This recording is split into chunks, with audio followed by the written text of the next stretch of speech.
Hey, what's going on, everybody? Locked On Badgers, great show today. We got Mr. Vitto Brown on. We're going to chop it up with his time at the Badgers, where he's at now, and get into some fan Q&A. You guys are not going to want to miss this one.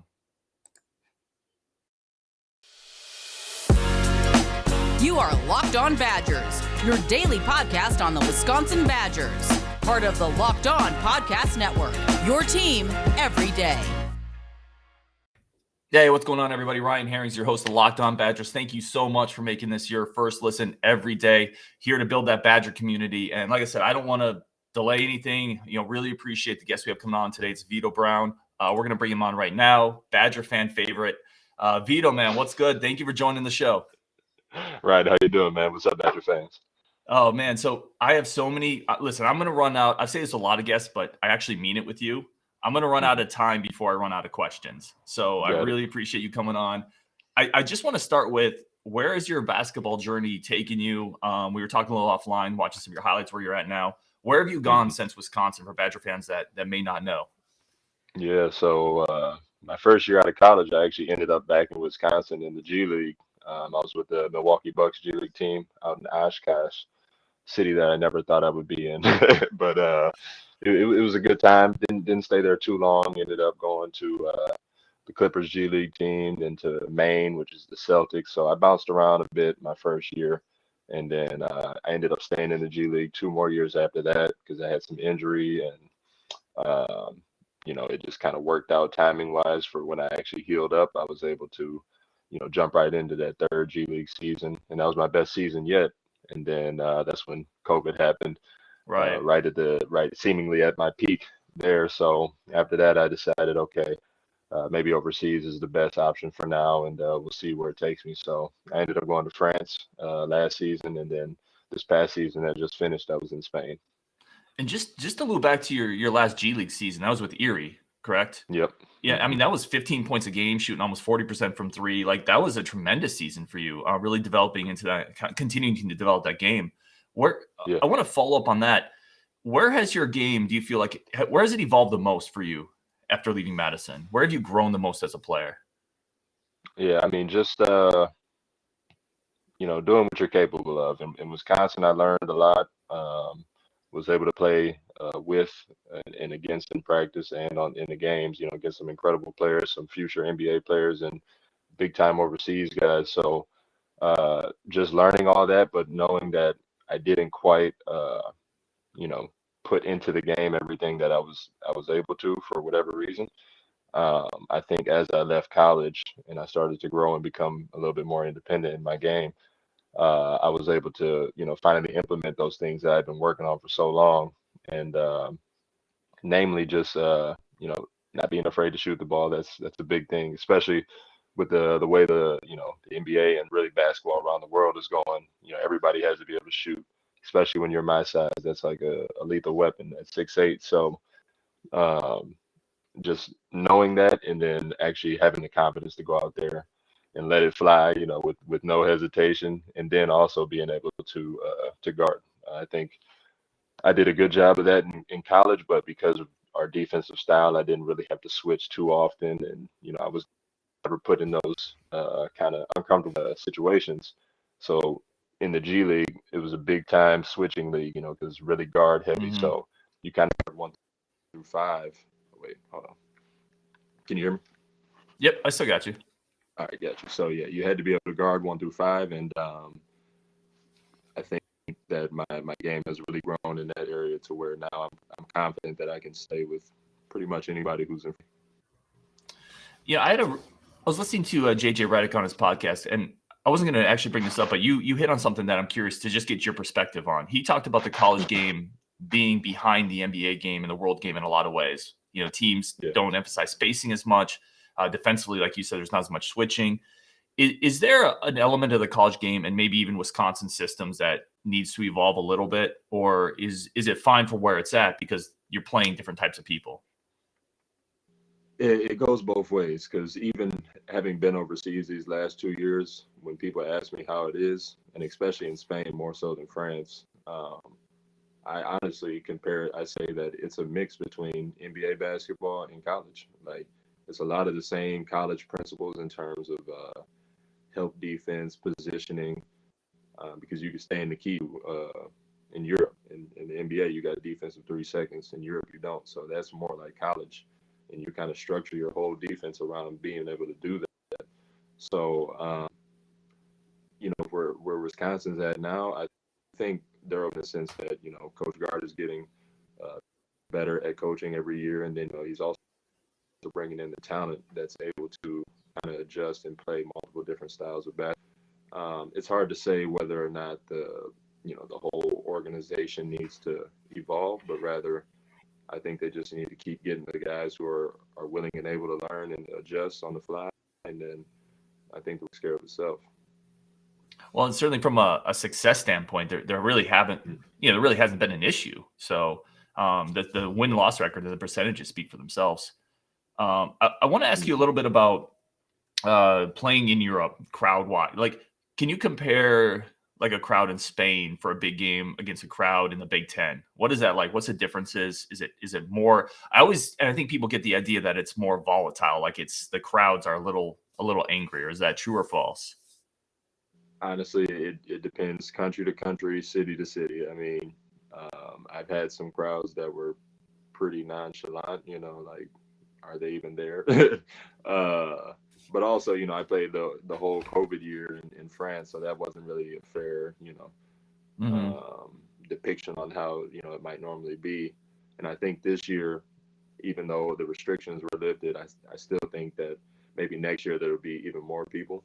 But towards the end of the season, we did have some serious crowds, and it gave you those, those Indiana University type vibes, and even Michigan State at times where, they're jumping, they're yelling the whole game. They got people with big drums in the student section and stuff. Right. Not student section, but in the crowd.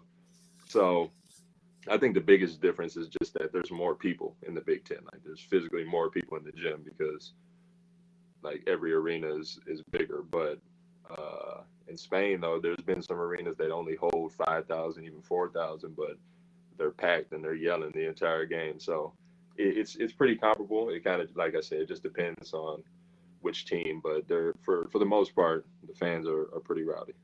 You remember that Penn State game where they just randomly booed you? Right? Right. I was like, man, what did I do? They chose me before the game. Right. Nobody knew. Like, it was like a random. That was brought up when I asked if anybody wanted to have any questions for you. One of our Twitter followers brought that up, and he's like, "Remember that game when Vitto just got booed?" And I was like, "I do." Yeah, so they had signs and everything. That was crazy.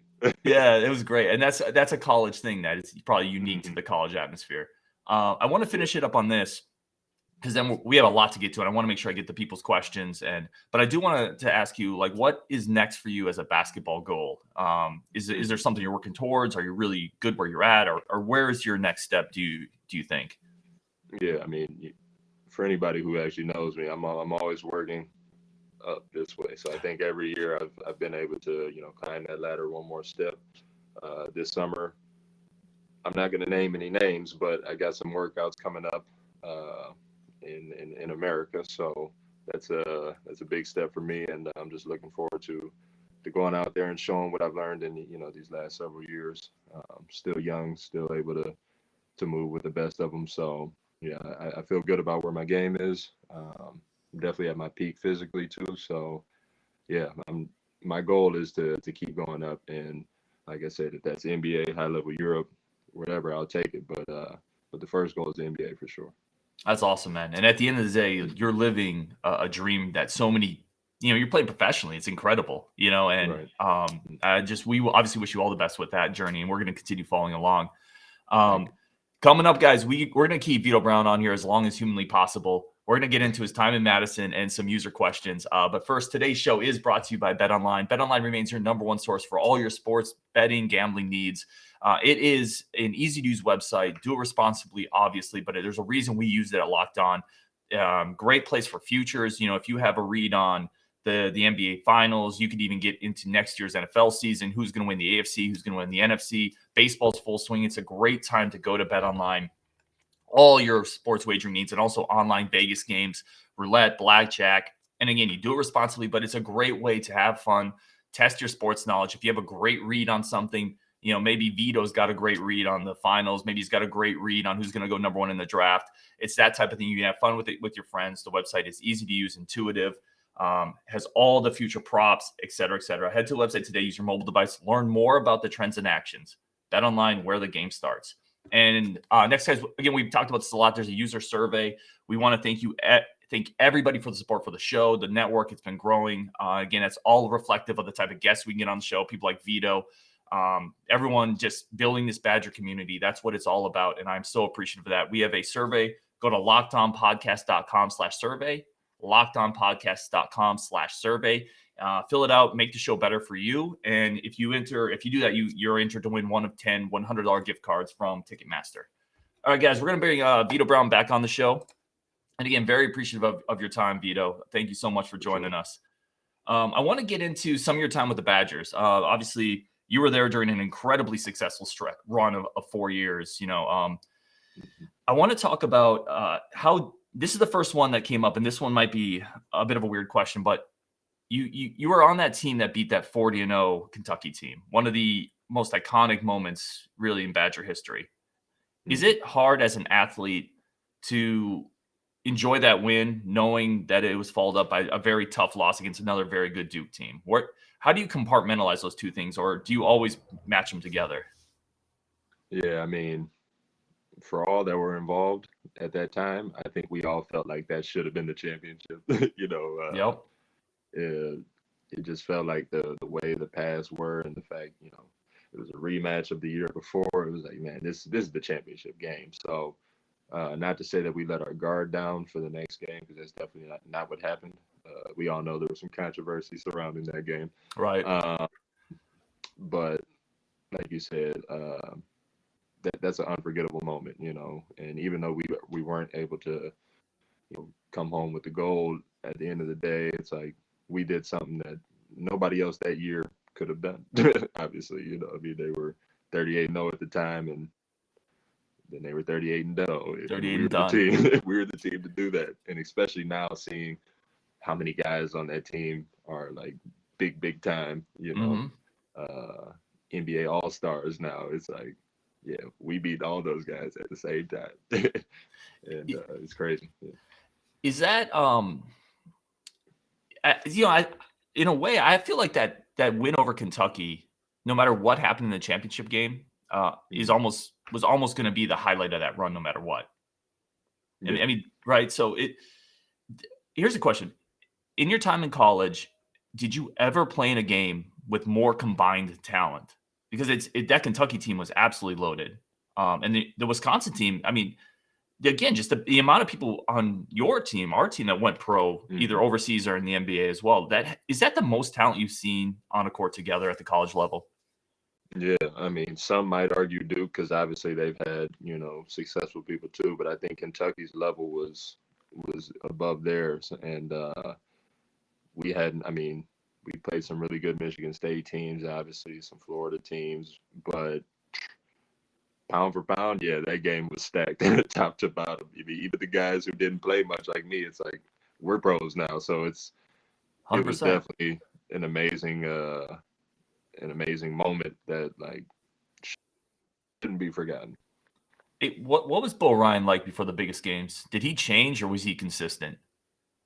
He was consistent, and that's why I think everybody respected and loved Coach Ryan, because it was just like he was never flustered. Even if he was inside, he wasn't going to show you. And he would always tell us, one of the main quotes that stuck with me, that he would tell throughout the time that I was there, was never let it get you. So if you get hit in the face, or they get away with a bad foul and you're hurting, never show it.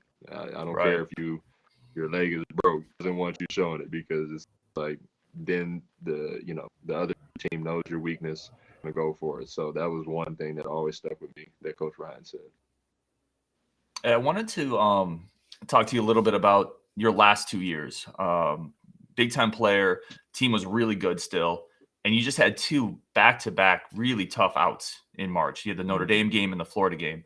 When you look back to those 2 games, which one, if you had to rank them, which one should you have absolutely won? Both.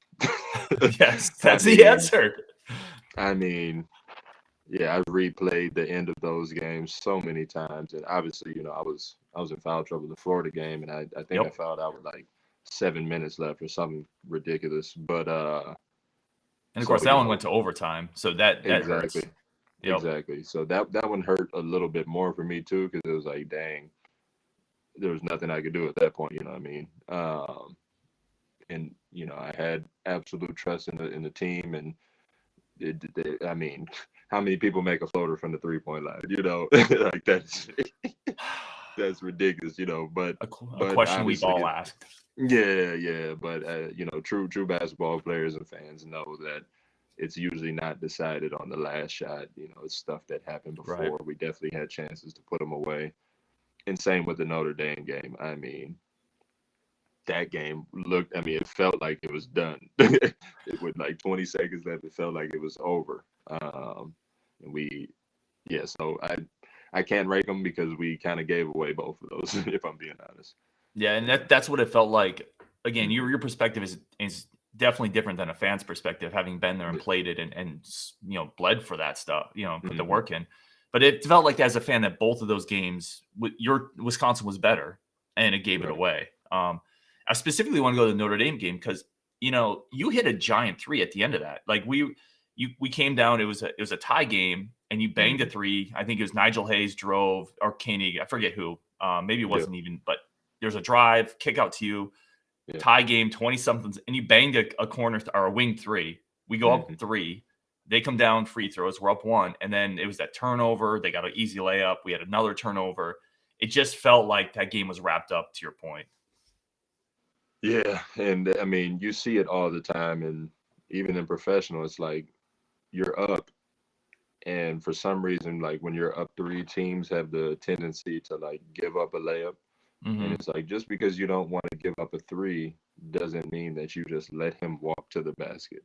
Right. And that's what we did. Like, I made that 3, they took it out, and it was Demetrius Jackson, their point guard. He drove, got a layup within like 2 seconds. You know what I mean? Like, something is like, man, the clock is not our friend at this point. We want to, make them work for the shot, even if we don't give up a 3. So it's just little stuff like that you kick yourself after the game for. But as high level players, we got to know that, and people who have been in these situations, before, because we're used to close games, we're used to winning. It's like, we got to know that, man, we got to make them work. And then after that, it's like, dang, I think we got flustered, like I said, on that the inbounds pass. It was like, man, if we would have just maybe thrown it as half court, they would have had to foul, and it might have been game over. But it's just, in the moment, it's way harder, obviously. So yeah, for sure. And I mean, listen, those are also good teams. It's not like that was a 15 seed that you guys just shot 8% against. But yeah, those are always frustrating as fans. I want to ask you one more perspective from an athlete. In the moment, because again, this is something most people just aren't going to experience. What does it feel like to be, if you could describe it, in the moment at the end of a March Madness game where you hit a big 3? I mean, how does that feel in terms of just being out there in those atmospheres and in those environments? Yeah. Maybe I'm not the best person to ask because I'm such an even keel person, which is like maybe been one of my bigger, downfalls, I guess, because a lot of people like to see passion, they like to see energy and all that, and I have it all, but sometimes you don't show it, and so you kind of get the perspective that like, oh, he doesn't care, or whatever. But at the end of the day, it's like, I've always been a never too high, never too low type of guy. So like, even when I hit that 3, it was just like, all right, let's finish it. You know what I mean? Right. Like, I wasn't like, oh yeah, like it's game over now, they got to foul. It wasn't like that. It was just like, get back on defense, hurry up. I'll celebrate after the game. So I mean, Bo would have benched you if you didn't get back on defense anyway, right? For sure. I mean, that would right. I mean, our guard would have, like, you would have been taken out anyway. Yeah. All right, guys, coming up, we got one more segment with Vitto Brown. We have questions and answers from you guys. We're gonna jump into some teammates, just some moments in his history, and kind of chop it up that way. Really appreciate all the questions we got. But first, coming up, we have a few more sponsors of today's show that we always want to get to. And coming back with Vitto Brown, thank you guys again for making Locked On Badgers your first listen every day. Can't tell you how much I appreciate the support and the community we're building. And again, it's reflective of the type of people we can get on the show. People like Vitto Brown that remains a fan favorite for Wisconsin. We opened it up, get some questions and answers, and just let people pick your brain a little bit, because again, that's the whole point of trying to build this community. Sure. People are really excited to kind of just throw questions your way. And honestly, I didn't even get that up soon enough that say, hey, Vitto's coming on the show, any questions? And even in the short span of time, we got a bunch of them. So I apologize, by the way, if we don't get to all your questions, guys. But we are going to get to as many of them as we can. The first one I wanted to bring up, and multiple people asked this, Justin Julka, Mike Millman, differences between Greg Gard and Bo Ryan. You were there when the coaching transition happened. Greg Gard, obviously a longtime assistant, now the current coach. Take us into kind of what's different about them, or a lot of people just assume they're kind of the same guy and Greg Gard's a little younger. Yeah, I mean, the transition was awkward. I had never been in a situation like that where, one coach, leaves mid-season and then another one comes in, which is funny because it happened again this year in Spain, but that's a whole other story. But I was prepared for it this time. I was like, okay, I know how this right goes. But yeah, it was awkward because, obviously this was Coach Gard's first time being a head coach, and it was in such a, we started off the season kind of rough, a little bit rocky. We lost to like Milwaukee and stuff like that, and so when he took over, it was like, okay, are we going to run the same stuff that we have been running, or are things going to be different? And I don't think anybody, top to bottom really knew, and so we kind of struggled going into that big. I think we dropped like the first 4 or something, and then things just kind of started clicking. But as for the difference between them, I mean, the first year, I think, like I said, he was getting his footing. He wasn't at that point. He was still interim, I think. Mm-hmm. So he didn't do too much different. He didn't want to make it like we had to relearn the whole new system mid-season, because I think we were already 8 or 9 games in when Coach Ryan left. So, as for how the ridiculous change happened, I don't really know. Kind of started playing well, but then after that, when his spot was solidified the next year, he did put in some different ideologies, concepts. We kind of moved more to, I think with Coach Ryan, we did more pick and pop. We did a lot of ball screen stuff, even though we ran the swing, but we had guards who could really create. So we kind of, would exploit the defense with that, especially with our bigs who could shoot. Whereas when Coach Gard came, we had a different team. We had Ethan Happ down low, who was a monster, and so we kind of played our offense through him more. And the guys on the perimeter became more like, pass and then move, and then once he's got it inside, or once somebody drives inside, then you look for the kick out for the spot up 3. So it was a little less live ball screen stuff, but more like pass and cut. Play from inside out. So I think those are the biggest differences. But in terms of like coaching style and main ideologies, they weren't much different. I mean, they've been the time, so that was to be expected. Right. No, that's really interesting, getting into some of the X and O's and the little differences. Moving on to the next question here. Better back to the basket player, Kaminsky or Happ? Back to the basket? Oh, man, you can't make me put my 2 guys against each other like that, man. It's a hard one, right? Yeah, I mean, see, back to basket specifically, what made them tough is that they both weren't, single dimensional. I mean, like Frank could drive you from the 3-point line, because he can get you with that slow shot fake. I mean, it was slow, but it was effective because everybody knew that he would make that sucker. So, and then when you're kind of off balance, or you're already a step behind by the time he gets you down into the post. So then it's just doing counters off of where you are, and so he was a monster at that. Whereas Ethan he wasn't a shooter, but he could drive. You know, he could dribble, and he was quick for being a 5-man. So he kind of would use his physical abilities a little bit more than he did. Frank was taller, obviously, but I think Frank used more moves, whereas Ethan was kind of more like he just had great touch around the rim. And then obviously, you know, he had his spin moves, he had the jump hooks and stuff like that. But so in other words, I'm not going to answer the question on which one was better. I think they were both effective, but they were both elite. They were different. Yeah, they were both elite down there, but they were in different styles. No, that's a great answer, man. That's a lot of nuance there. Next, we got a question from Ben Spearing. Closest teammate on the team while you were there?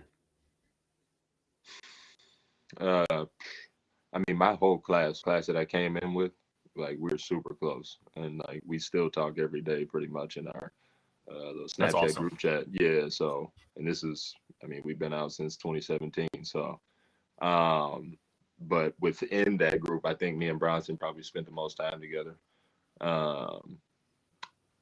Yeah, that was my guy. I actually had played AAU before we went to Wisconsin, you know. So, you know, I remember thinking, like, who is this guy? Like, they just killed us, you know. Right. Like, there's a bunch of dudes I've never. And then, oh no, he's got offers from Duke, all this stuff. Oh yeah. Yeah, and we ended up being like really similar type people. So I think that's kind of why we bonded a lot. But I think we spend the most time off the court, at least, together. From Mike Millman again. Thoughts on? So this has been a long running discussion on Nigel Hayes, just in terms of him tweaking his jump shot or changing his jump shot potentially mid-career with the Badgers. Is that something that you saw, or is it something that you think impacted his game, or was that more of a? I'm just curious on your insight there, having been there. Yeah, I mean, like I said, I know Nigel since high school. Early high school. You know, just from our battles, we grew up 30 minutes away from each other, so we actually rivals in high school. I've seen the evolution of his game, of his jump shot, and then obviously we were roommates my freshman year in college. And we were probably two of the guys who were in the gym the most. So I would see all of these changes that you guys are talking about. And I mean, there was definitely tweaks, jump shot. But as with anything, when you're trying to do something new and different, it's going to be awkward at first. And it might go, you know, like you planned it. But Nigel's always been a guy who, with me, we're always trying to go up. So. You know, if you're not shooting 50% from the three, then that means you can probably shoot a little bit better than whatever you are. So why not make a change? You know what I mean? Like, why not try to keep on improving it? But sometimes, you know, when we make adjustments, you might adjust a little too far. You know what I mean? Or like you said, if it's during the season, now it gets a little complicated, and it might not work out the right way. But I think what people also don't take into account is, because, you know, they like to say his first 2 years were amazing, his shot was better, whatever. But you have to look at our teams those first 2 years too. I mean, these are two back final teams with, you know, 2-3 guys who played NBA time, really, and a bunch of, you know, all league type players on the team. So you've got all that taking attention away from you. You know, you're going to get a few more open shots. You don't have to worry about things because you're not he was one of the main players, but he wasn't the main player. You know what I mean? There was a bunch of main players, but he was a guy who his role was a little bit more simple those first 2 years. It was like, get rebounds, knock down those shots, play defense, you know, get occasional drive here and there. Whereas once those guys leave, and now he's looked at as being, you know, the go-to guy, and the defense sees that too now. It's like all of those same catch and shoot, you know, wide open shots. And, you know, he's got the ball in his hand more, so he has to create his shots a little bit more. And like I told you, our play style kind of changed too. So you know, the shots weren't coming in the same way, the same direction, same timing. So all of these different factors, you kind of have to take into account when you're evaluating somebody and, you know, their jump shot and all that. So that was a long answer, but you kind of get the point. I think that, like, it's not as cut and dry to just say, oh yeah, he changed his form, that's why he wasn't as good. You know, I mean, it was more like he'd get better, but I mean, there was also more obstacles in his way, and it was harder. So, and like I said, I actually just played with him this year in Spain. He was in Barcelona, so we were in the same league again. We played against each other twice, and you know, now his jump shot is even better than in college. You know, he became a really consistent 3-point shooter now. So, like I said, it's just the evolution and can work, but it's never that simple. Well, I think that's a great answer because I think you hit on a couple things that the nuance of it that a lot of times fans, you know, I say we, but that we miss some of that, right? Mm-hmm. We miss the idea that you're always trying to get better, that changes are always happening, adjustments are always happening. And quite frankly, like you said, the team changed. So your efficiency, if you handle the ball more, you have to create more of your shots, your efficiency is going to go down. That happens at every level. Mm-hmm. I think it's a great answer. I got one more question for you. And again, I apologize to everyone listening that we didn't get to every question. I just can't keep Vitto. Sorry. I can't keep Vitto all day. I would if I could. Last question here. This is from Dylan Graff. And he kind of wanted to ask, were there any teammates while you were there that you practiced with that you said, man, this guy, for whatever reason, we're just not seeing what I'm seeing in practice in the games, like where you thought their career would go a little higher or be a little different based on what you saw? Yeah, I mean, to be honest, that's on every level. And I think that's what really separates the true pros and the great ones from, you know, the good or average. Mm-hmm. It's the guys who can do what they do in practice in the game. And that's what I've kind of gotten better at every year as well. So it's never, you know, bad mouthing people or anything like that, because it's part of the game. And some people are able to implement these things earlier than others. You know, sometimes it takes longer for things to click. But I know a couple right offhand were Aleem Ford. He was one. And I start with him because he's doing real well now. I mean, he played and he ended up, I think he went to Puerto Rico first after college, and then he ended up in the G League with the Orlando Magic team, and actually ended up getting caught up this season and became like a knockdown shooter and super aggressive. You know, kind of like I said, what we saw in practice that for whatever reason, you know, he wasn't able to put into the game at Wisconsin. But like I said, he's doing well now, so that's really all that matters in my opinion. Brevin was another one, because I know people who are from Wisconsin know Brevin was the man in high school, and like he could do it all. And I think in college, whether, I don't know if he got pigeonholed or if he just, you know, lost some confidence or whatever injury. I know he had a couple of weird injuries. So, you know, all these things that you take into account, but he's another one who I actually talked to a lot, actually. And he's doing real well now too. So those are two. Charlie Thomas, he was another guy, because if you've seen him in person, the man is a physical specimen. Like 6'9", 6'10", 250, but all muscle, you know, like, and he worked his butt off, and it was just like I said, for him, I think it was more he had to get the mentality right. You know, he wasn't in a position where they were just going to give him time because there were other bigs around too. So he needed to be more aggressive mentally, and to know that like he can really dominate if he just does. So it didn't really click for him there, but he's another one who's still playing, and I think he's starting to figure it out. So those are the three guys that kind of jump out to me, because like I said, they might not have got their fairest shots, but I mean, everybody can't play 30 minutes or 25. You know, somebody's gonna have to get the short end. So it's kind of how you learn from it in college. You go through that, and then you kind of try to apply it to your next endeavors, whether it be overseas or G League or whatever. And I think our Wisconsin guys have a good knack of doing, even if their college years were underwhelming for them. I think that they have a good knack for taking that experience and then growing from it and kind of turning it around. There's a pipeline of Wisconsin basketball players that have played professionally. And the Brevin Pritzel one's really interesting to me, because I feel like for the longest time we always were waiting on that breakout, and you saw the glimpses. Like, it was there. It was absolutely there. The athleticism, the shooting ability, the toughness, a ton of intangible plays.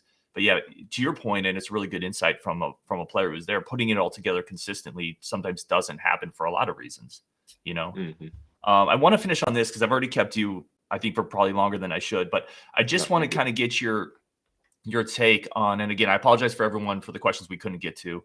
I want to get your overall take on NIL, and just from afar, obviously you're not in that world anymore, but you were a player that would have benefited from it. A big time player on a big time program in a big time conference. Where, if I could just get your overview on, because I'm in favor. I think it's been long time past since athletes deserve the money that essentially the programs generate, or a share of it. But is there a way to find a middle ground with it, or is the college sport just going to shift completely? I'm just curious to get your take on this as someone who is there. Really interested.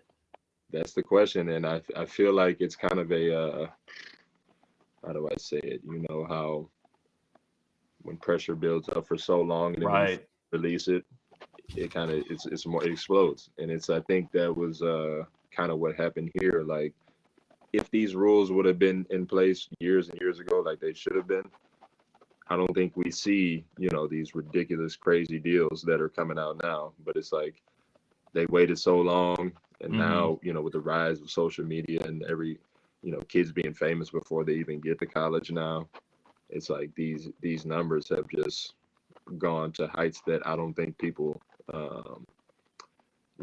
predicted would come. People knew that guys would get money, but they didn't. I don't think they saw these numbers. Right. And like you said, now it's created an extreme imbalance. But I mean, as a player, obviously, I can't be mad at it because, like you said, I mean, you're profiting off of your name and likeness. It's not like you're not stealing anything. You're not doing anything extra. This is people willing to pay you for what you're able to do and who you are. So yeah, you can't be mad at that. But I mean, I guess this is on the NCAA. They could have, like I said, long ago, at least put in more money for the students instead of saying that whatever, they're amateurs and they don't deserve to earn anything. And so now this is this is as a result of that, is what I'm trying to say. Like, I don't think we needed all that, but hey.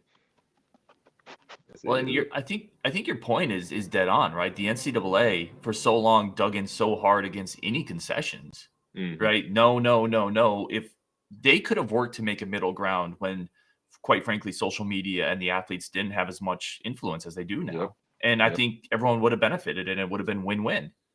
But because I think your point is dead on, man. Like, they waited so long that now they have no power to do anything anymore, and the cat's out of the bag. My question with you, and I want to wrap up on this because, again, I super appreciate your time, but I told you 30 minutes. I've already kept you for 40. As an athlete inside a locker room, culture is incredibly important in sports. It's incredibly important in organizations anywhere you are, the culture and being able to work together. How does a culture kind of maintain when now, a recruit coming in potentially has a $500,000, a $1 million NIL deal, which, again, as you said, I would take that if someone gave me an NIL deal. Right. But there could be players on the roster 2 or 3 years that they feel they haven't gotten the opportunities from either a coaching staff or an injury perspective that don't have that. Yeah. Is that going to be possible to maintain culture? Is that ultimately come down to the head coach? Well, like you said, I mean, pretty much what you just described is an NBA locker room. You know what I mean? Right. So I guess the difference is now, like, these kids kind of have to act like, I mean, they're still students, but at the end of the day, they're low-key professionals now, and they kind of have to learn to deal with that. I mean, like, they're already getting used to it, having, because, people think social media is so important. One person has 1,000 followers on the team, another one has 1 million. Right. So they're already kind of used to that imbalance and whatever attention and stuff that brings. So the money thing, I mean, it's just like the next step in that. And like I said, I feel like it would be the same in an NBA locker room. You got, LeBron James, who just became a billionaire, and he's your teammate. and then you're on the the league minimum deal, in Right. the same locker room. So, what you gonna do? Get mad at him not passing the ball? You know what I mean? So it's like That's a you good just kind point. of have to deal with it. But I don't think that it's gonna really mess up the culture. I think the guys who are getting those deals in the schools that they're going to. I mean, obviously there's a couple smaller schools that are getting these big name guys, but for the most part, it's going to be bigger schools, right? And if you're going to a big school, you're already kind of used to being high profile or being around high profile people, or at least you're going to get used to it. So I don't think it's going to be a big hit on the culture wise, Yeah, that's a good point. Mhm. Vitto, man, thank you so much for joining the show. I want you to get, if Thank you have anything that you are on social, where can Badger fans find you? Where can they follow along with your journey? Yeah, shoot, Instagram, Vitto33. It wasn't my college number because I think Showalter had stolen it before I got Zach. there. But so yeah, Vitto33 or Sensei Swat 33 on Twitter. So That's an excellent Twitter handle, by the way. yeah, thank you. Guys, thank you so much for joining us for the conversation with Vitto. Thank you all for the questions. I wish we could have got to them all. Potentially down the road, we can get Vitto on the show again if I didn't use up too much of my time. For sure. But dude, thank you so much. We really appreciate it. I know Badger fans are really going to enjoy it. Yeah, I appreciate it. Thanks for allowing me to recount some of the good memories and some of the bad ones. Notre Dame, exactly, Florida. Right. I apologize for that. No, it's all good. Thanks, man. Thank you so much, Vitto. Yeah, have a good one. All right, guys, that was Vitto Brown. Awesome that he was able to jump on the show. Great interview. Fan favorite. I know a lot of people are really going to enjoy it. And for everyone listening, again, I apologize that we couldn't get to every question. I put that up kind of late notice, but I really appreciate everything. Thank you for making Locked On Badgers your first listen every day. Really appreciate the community that we built and that we're building. And it's something that means a lot. We'll continue to work to get really good guests on here, really insightful people, obviously smarter people than me. That's the whole goal, as always. When you're done here, guys, go check out Locked On NBA Big Board. Rafael Barlow, who we had on the show as well, talking Johnny Davis, heads that up. Gives fans an in-depth look into the biggest prospects, latest player rankings. Draft is coming up pretty soon, guys. Thank you all so much again for listening, and I really appreciate y'all.